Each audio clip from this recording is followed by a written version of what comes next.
Okay, in order to solve 41, it says suppose you want to frame a collage of pictures. You have a 9-foot strip of wood for the frame. What dimensions of the frame give you the maximum area for the collage? So we're looking for the maximum dimensions. I assume that the frame is going to be a rectangle. Okay, so we want to maximize the area. Area of a rectangle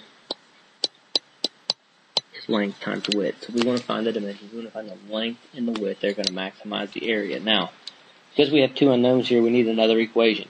Okay, we have length unknown, width unknown. We need another set of equations. Now, what we do know is that we have a 9-foot strip of wood to frame in this picture, which would be the outline, which would be the perimeter. Perimeter of a rectangle is 2L plus 2W. So in this case, we know that we have 9 feet. So 9 equals 2L plus 2W. Okay, so now we have two equations with length and width. And what I'm going to do here is I'm going to take this equation and I'm going to solve for the length.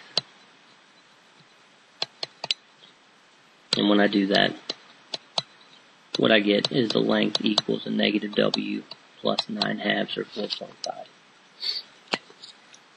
Okay?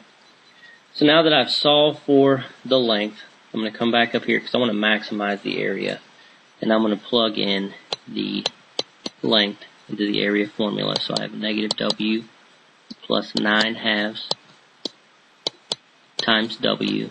And what I get is a quadratic function, negative W squared plus 9 halves W, that represents the area in terms of the width. So what this would look like if we were to graph it, we have area is our Y, and we have width is our X.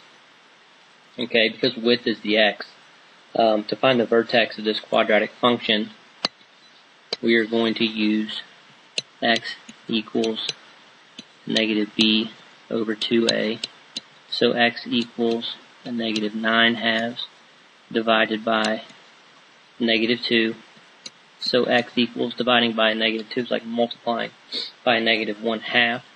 So we have a positive 9/4, so X is equal to 9/4 or 2.25 feet. Now remember again, the X coordinate represents the width.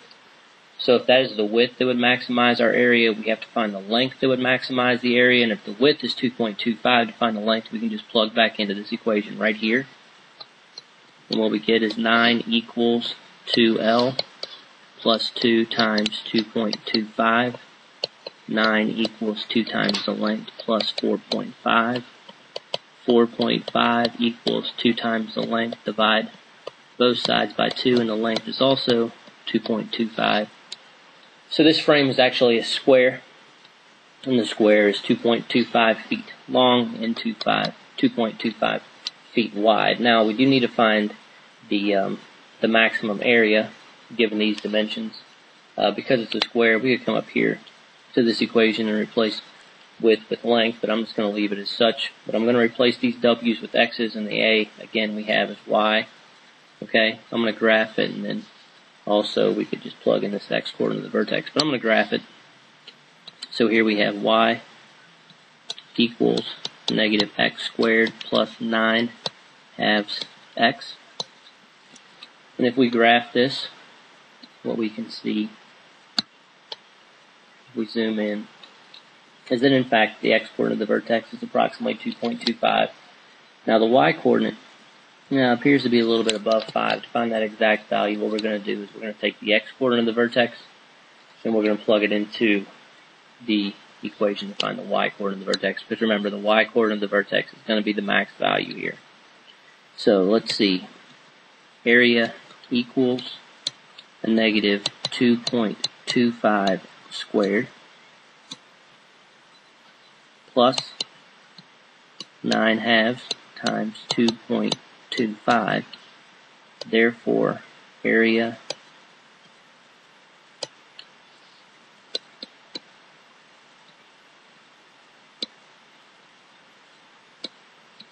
I'm having trouble with the A here.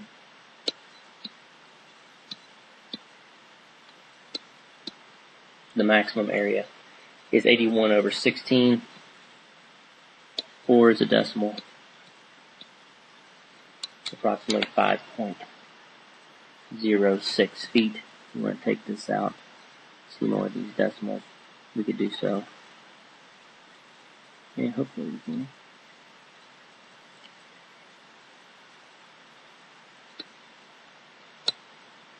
I'm having trouble getting this to extend out, but it is 5.0625 feet, the maximum area given a width and length of 2.25 feet, and that's how you solve question number 40.